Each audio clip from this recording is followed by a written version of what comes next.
नमस्कार दोस्तों, स्वागत है आप सभी का एक बार फिर से अंकुर अपडेट्स यूट्यूब चैनल में। आप सभी के बीच एक बार फिर से हाजिर हूँ आपका दुख दर्द हरने, आपका जो भी कन्फ्यूज़न है उसको दूर करने के लिए। इस वीडियो में मैं बात करने वाला हूँ उस टॉपिक के बारे में जिस टॉपिक के बारे में मुझे बहुत सारे कॉल्स आ रहे हैं। आपको लग रहा होगा, हो सकता है मैं कंटेंट फर्जी बना रहा हूँ। मुझे फ़र्क नहीं पड़ता उससे, क्योंकि कॉल मेरे पे आ रहा है, परेशानी मुझे हो रही है। मैं कितना कॉल एक दिन में उठा सकता हूँ ड्यूटी के साथ-साथ सारी चीज़ों को मैनेज करते हुए, आप खुद समझ सकते हो। तो इसलिए मैं सोचा कि क्यों ना सारी चीज़ें एकदम क्लियर वे में आपको बता दी जाए। तो टॉपिक क्या है जिसके बारे में लोग ज़्यादा पूछ रहे हैं, वो है सर मेडिकल में क्या-क्या चीज़ें चेक हो रही हैं? क्योंकि बहुत सारे बच्चे ऐसे हैं जो प्री मेडिकल टेस्ट कराने के लिए किसी न किसी सेंटर पे घूम रहे हैं, और वहाँ जाने के बाद अगर सबसे ज़्यादा पॉइंट मिल रहा है तो वो है डीएनएस, यानी कि नाक की जो हड्डी टेढ़ी होती है ना, उसके बारे में। तो फ़ोन करके ये पूछा जा रहा है कि सर क्या डीएनएस चेक होता है या नहीं चेक होता है? तो मैं सोचा क्यों ना जो मेडिकल का प्रोफ़ार्मा होता है जिस पे लिखा होता है कि क्या-क्या चीज़ें चेक होती हैं, वही पहले आपको दिखा दूँ, ताकि आपको क्लियर हो जाए कि मेडिकल में वाक़ई में ये चीज़ें चेक होती हैं। और उसके बाद आपको ये भी मैं बता दूँगा कि किस तरीके से वो सारी चीज़ें चेक होती हैं, कितनी दिक्कतें होती हैं, तो आपको मेडिकल में बाहर किया जाएगा या री-मेडिकल मिलेगा। ठीक है? तो चलो पहले मैं आपको दिखाता हूँ प्रोफ़ार्मा जिस पे लिखा होता है कि क्या-क्या चीज़ें चेक की जाती हैं। तो सबसे पहले हम ये जानते हैं कि क्या-क्या चीज़ें इसमें चेक होती हैं। मैं आपको बेसिकली पहले बता देता हूँ, उसके बाद आपको डिटेल में बताता हूँ। तो जब आप अंदर जाओगे ना, तो इस टाइप का फॉर्म रखा रहेगा, वो सारी चीज़ें आपका जो डिटेल है वो इसमें भर देंगे। अभ्यर्थी का नाम, श्रेणी, पिता का नाम, जन्म तिथि, दिनांक, कहाँ पे आपका मेडिकल हो रहा है और ये सारी चीज़ें। बाकी इस पे पूरे मानक भी लिखे हुए हैं कि जो लंबाई है वो एससी का कितना होना चाहिए और बाकी अन्य श्रेणियों का कितना होना चाहिए, महिला की हाइट कितनी होनी चाहिए, जो पुरुषों का सीने का माप है वो कितना होना चाहिए, महिलाओं का वजन कितना होना चाहिए, ये सारी चीज़ें लिखी हुई हैं। यहाँ पे सीना बिना फुलाए कितना हुआ है और फुलाने के बाद कितना हुआ, ये सारी चीज़ें भर दी जाएंगी। ठीक, तो लंबाई महिलाओं और पुरुषों का नापा जाता है, सीना पुरुषों का नापा जाता है और महिलाओं का वेट नापा जाता है। ठीक है, ये बेसिक बेसिक चीज़ें चेक होती हैं।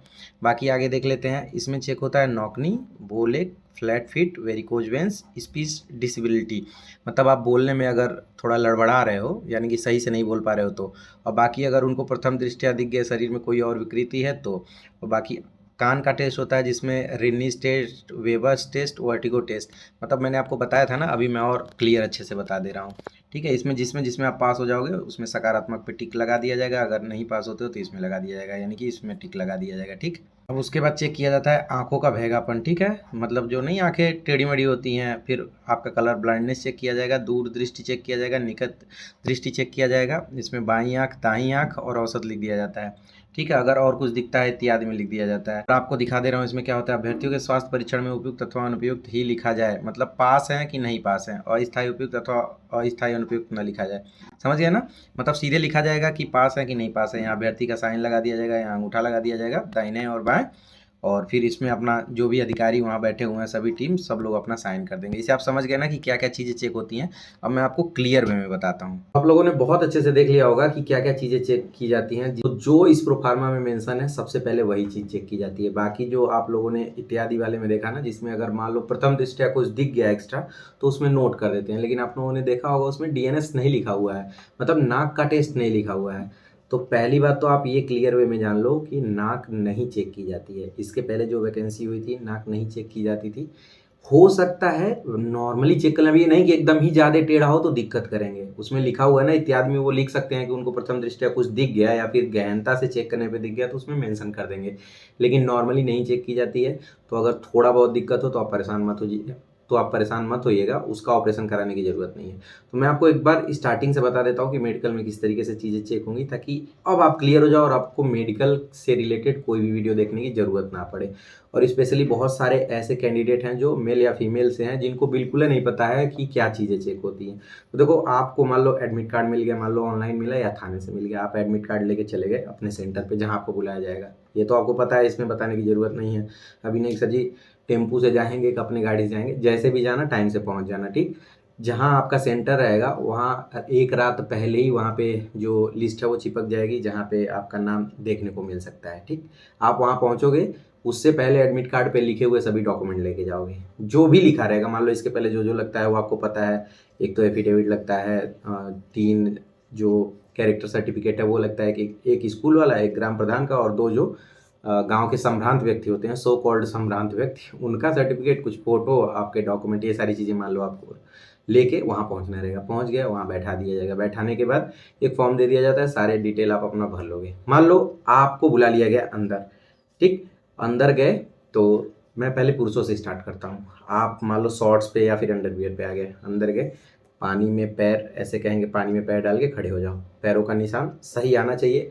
अब मैं फ़ोटो नहीं दिखाऊंगा, आपको पता होना चाहिए कि फ्लैट फिट कैसा होता है। पैरों का एक निशान होता है ना, जो अंदर ऐसे गहराई के साथ पैर ऐसे बन के आते हैं, उंगलियाँ वैसे हैं, तो समझ लो आपको फ्लैट फिट की समस्या नहीं है। उसके बाद कहेंगे पंजा सटा के खड़े हो जाओ, पंजा सटा के खड़े हो जाओगे, अंदर बहुत पतला सा स्पेस दिखना चाहिए घुटनों के बीच में। ये नहीं कि सर मेरे 2 इंच बन रहा है, 4 इंच बन रहा है, नहीं, बहुत ज़्यादा बनेगा। ऐसे भी अगर बनेगा ना तो उसको बोलते हैं बो लेग। उतना नहीं होना चाहिए, थोड़ा सा होना चाहिए।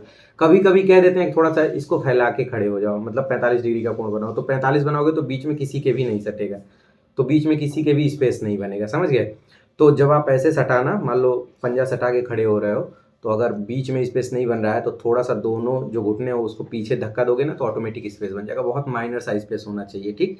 तो वैसे अगर हो रहा है तो समझ लो आपको नौकनी का टेंशन नहीं है, नौकनी वाला प्रॉब्लम नहीं है। वो लेग चेक कर लेते हैं। जैसे नहीं, कुछ लोग खड़े होते हैं, देखते हो एकदम ऐसे पैर आधा सर्किल जिसको कह सकते हो, अर्धवृत्ताकार बन जाता है, वैसे रहेगा तो दिक्कत रहेगा। ये चेक करने के बाद आपको आगे पीछे घुमा के देख लेते हैं कि नसें एकदम गुठली टाइप की नहीं बनी है, गुच्छे टाइप के तो नहीं बने हैं। अगर वैसे नहीं बने हैं तो वेरिकोज वेन्स की समस्या नहीं है। इतना सारा चेक करने के बाद हाथ आपका सीधा करा के चेक कर लेते हैं कि ये डिग्री बहुत ज़्यादा तो नहीं निकला हुआ है। ये नहीं है कि थोड़ा सा रहेगा तो आपको बाहर कर देंगे, एसएससी का नहीं है ये मेडिकल, यानी ये कह सकते हैं कि ये जो सेंट्रल फोर्सेस हैं उनका नहीं है, उसमें बहुत ज़्यादा मायने रखता है। अगर थोड़ा बहुत भी दिक्कत रहता है, थोड़ा चेक कर लेते हैं, उंगली उंगली काँप तो नहीं रही है, बहुत बेसिक बेसिक। ये नहीं कि हाँ, जैसे अगर स्ट्रेट करोगे ना कोई भी तो सबके हाथ थोड़ा बहुत कांपते हैं। ये होने के बाद हो सकता है उसके बाद कान का टेस्ट करें या फिर हो सकता है आँख का टेस्ट करें। जैसे भी करेंगे सीक्वेंस इधर उधर हो सकता है, लेकिन जो मैं बता रहा हूँ वैसे ही होगा, ठीक। तो मैं स्टार्ट कर देता हूँ कान के टेस्ट से। तो कान में आपने पढ़ा होगा 3 चीज़ें होती हैं, मैं बेसिक बेसिक बता देता हूँ। एक, जो इतना बड़ा ब्लैक कलर का होता है, कान में ऐसे डाल के देखेंगे पर्दा फटा तो नहीं है और कान बह तो नहीं रहा है। अगर नहीं बह रहा है तो ठीक है। एक वाइब्रेट टाइप का यू टाइप का होता है, उसमें निकला रहता है, स्टील का रहता है, ऐसे हाथ पे ठोकेंगे तो झन ऐसे करेगा। जैसे आप अगर पीतल के बर्तन पे उंगली से मारो तो टन ऐसे करके रुक जाता है ना, वैसे ही करेगा। ऐसे हाथ पे ठोकेंगे, कहेंगे कान बंद कर लो, सॉरी कान बंद करा रहा हूँ मैं कान के टेस्ट में, कहेंगे आंख बंद कर लो, साइड में यहाँ लगाएंगे ऐसे, तो तुमसे पूछेंगे किस वाले कान पे बोल रहा है बताओ, तो तुम बताओगे, अगर सुनाई देगा इधर वाले पे, फिर ऐसे इधर करेंगे, आगे करेंगे, ठीक है।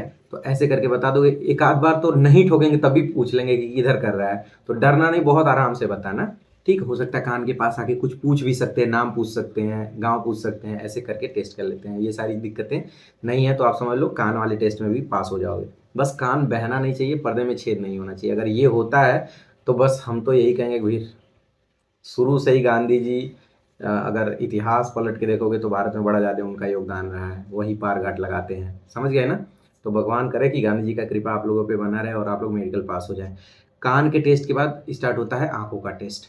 ऐसे समझ लो जैसे मैं बैठा हूँ, सामने चार्ट लगा देंगे, 6 मीटर की दूरी होती है शायद, अगर मीटर को कन्वर्ट करोगे तो शायद 20 फीट होता है, 6 मीटर में बता दे रहा हूँ। दीवार पे चार्ट लगा रहेगा, चार्ट कौन सा रहेगा, ऊपर बड़ा लिखा रहेगा, नीचे उससे छोटा उससे छोटा, मतलब ऐसे समझ लो, सबसे नीचे 6x6, 6x9, 6x12, 6x18, 6x24 ऐसे करके होता है। और आजकल जो सबसे ट्रेंडिंग चार्ट है वो है जीरो वाला, जीरो जीरो बना रहेगा लेकिन उसमें कट रहेगा, ऊपर या नीचे या दाएं या बाएं, ऐसे कट रहेगा ऊपर। मतलब पूछेंगे, जैसे मान लो हमारे पीछे वो बैठ गया और एक आंख बंद कर लेंगे, कहेंगे बताओ ऊपर से कौन सा कट है, सामने एक खड़ा रहेगा चार्ट पे, उंगली रखेगा कि इस पे बताओ। तो बार बार बोलना नहीं कि ऊपर कट है, दाहिने कट है, बाएं कट है, नहीं, ऐसे कहना, मतलब इधर कट है या इधर या इधर या इधर। अगर वो पूछते हैं तो बोलना, तो वो लाइन से पूछते चले जाएंगे और इस आंख के बाद ये वाली आंख से पढ़वाएंगे आपको, ठीक है। तो जब मान लो ये आंख से पढ़वा लेते हैं और ये आंख खोलते हैं ना, तो अचानक देखना इससे थोड़ा सा ब्लर दिखता है, तो थोड़ा टाइम ले लेना, 2 4 10 सेकेंड, कहते ना सर 1 सेकेंड रुक जाओ, ऐसे आंख कर लेना नॉर्मली, उसके बाद खोल के फिर आराम से तब बंद करके बताना। बिल्कुल भी हड़बड़ाना नहीं, हड़बड़ाओगे नहीं तो आराम से बता ले जाओगे, ऐसे हो जाएगा। एक आध गलत भी हो जाएगा तो कोई दिक्कत नहीं है। आंखों का जो साइज, अगर एक 6x6 है ना तो दूसरा 6x12 तक चल जाता है, दोनों आंख 6x9 है तो भी चल जाता है, एक 6x9 और एक 6x12 रहेगा तो भी चल जाएगा। इससे ज़्यादा रहेगा तो दिक्कत होगी, ठीक है, इससे ज़्यादा रहेगा तो दिक्कत होगी, ये नोट कर लीजिएगा। आंखों का टेस्ट ऐसे हो जाएगा, कोई समस्या नहीं होगी। एक कॉपी टाइप की होगी जिसपे वर्णांधता, जैसे इंग्लिश में जिसको कलर ब्लाइंडनेस आप लोग कहते हो, पलट के 2 4 पढ़ा लेते हैं, जरूरी नहीं कि पूरा पढ़ाते हैं। तो अगर आपको कलर ब्लाइंडनेस की प्रॉब्लम है तो रट्टा मार जाइए, जनरली वही होता है, ठीक है।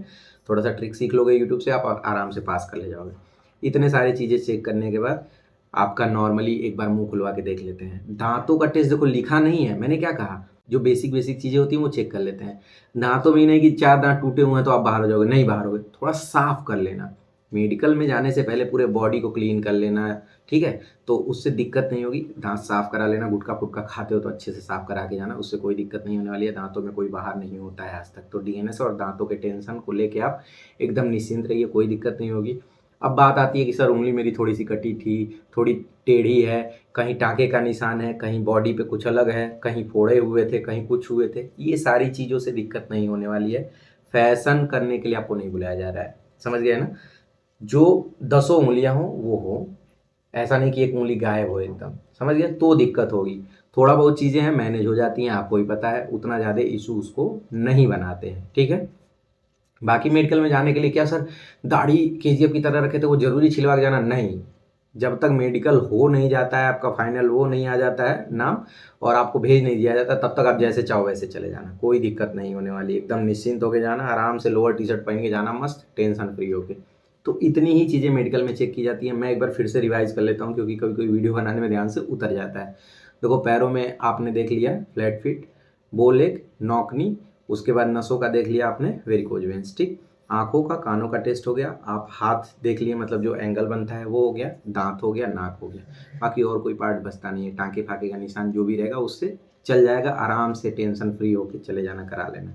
तो मुझे लगता है कि इसके बाद शायद आपको ज़रूरत नहीं पड़ेगी और सेम कंडीशन लड़कियों का भी होता है, ठीक है? और हाँ, मैं एक चीज़ भूल गया, जाते ही आपका लंबाई और सीना नापा जाता है, तो लंबाई और सीना में मान लो अगर लंबाई आपकी 168 पीएसटी में आई थी, तो यहाँ कम आएगी तो क्या बाहर हो जाओगे? नहीं बाहर होगे क्योंकि ऐसा नहीं है कि आप घर से नपवा के गए थे, वहाँ अधिकारी नापे थे, लिखा हुआ है कि आप क्वालीफाई हो तभी आपका यहाँ पे नपा रहा है। अगर 168 पीएसटी में नापा गया था तो यहाँ 169 आ जाएगा। मेरा खुद नपा था 168.02 पीएसटी में और जब मेडिकल हुआ तो वहाँ 169 आ गया था। समझ गए ना? तो वहाँ टेंशन लेने वाली बात नहीं है, वहाँ नॉर्मली चेक किया जाता है, चूँकि अब प्रोफार्मा में भरना है तो वो चेक कर लेते हैं। सीने में भी कोई दिक्कत नहीं होगी, सीना और लंबाई में आप नहीं बाहर होगे। अगर इन सारी चीज़ों में बाहर होते हो तो आपको सीधे-सीधे मतलब लंबाई और सीना छोड़ के किसी भी चीज़ में बाहर होते हो या दिक्कत होती है तो आपको दे दिया जाएगा री-मेडिकल और एक अलग डेट 10 या 15 दिन बाद आपको बुलाया जाएगा वहाँ के मेडिकल कॉलेज में।